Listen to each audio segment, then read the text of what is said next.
Well, here we are again with Phoebe, and we are going for a walk. And I have a question that I wanted to answer because I wrote an article about it today on the Cripplegate. Can a fallen pastor ever be restored? A lot of talk about this lately because of the article that the gossip magazine, I don't know what it is, People magazine or whatever the lady said, that the headline was that Steve Lawson was going to be restored. The pastor of the church that he's at in Nashville believes he can be restored, which is not what the pastor said if you read the article. He said that he could maybe find some capacity of ministry for the Lord in the future. Come, Phoebe.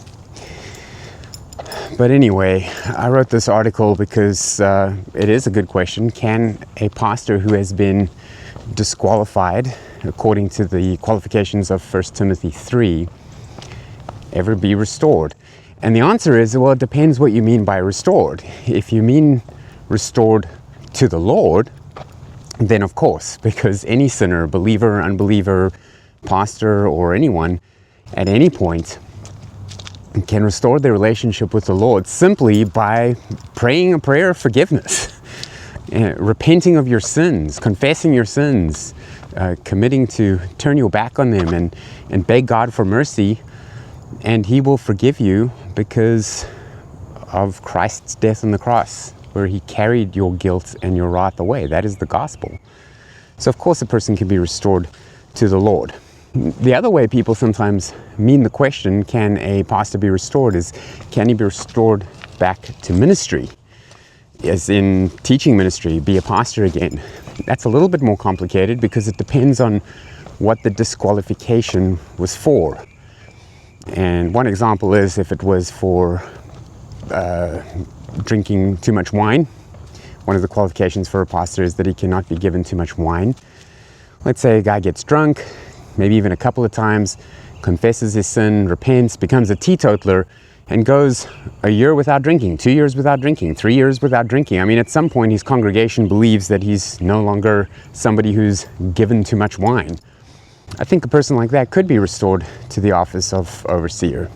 Another example is if a man's children are out of control, if he's not able to keep managing his household well, it could be that his rebellious teenager gets saved and is submissive and repents, and after a while, I don't know how long, the congregation is convinced that the child is under control and submissive again, and the father has managed his household well in the way that he dealt with the unruly child, and he could be restored back to being a pastor.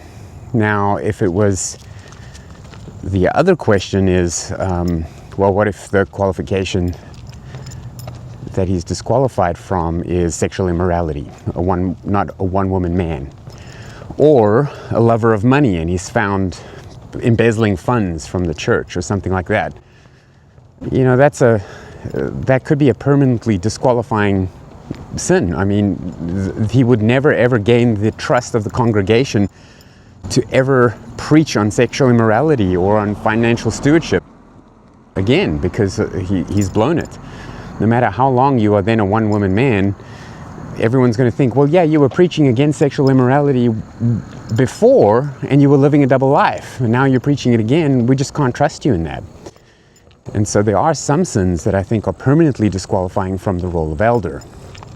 But that person can surely still participate in ministry of some sort. I mean, stacking chairs, working on the sound desk, being on the security team, visiting the elderly people and doing their yard work for them. There's lots of ways a Christian can serve in a church without being in an eldership position. And then the other way that people often ask the question, can he be restored? They mean to the local church. Well, yes. The point even of church discipline is that you can be restored to the local church and that you can get back to fellowship and communion if you're repentant. And of course, a fallen pastor can be restored to the local church. So, in summary, can a fallen pastor be restored? Yes to the Lord, yes to the local church, yes to some form of ministry.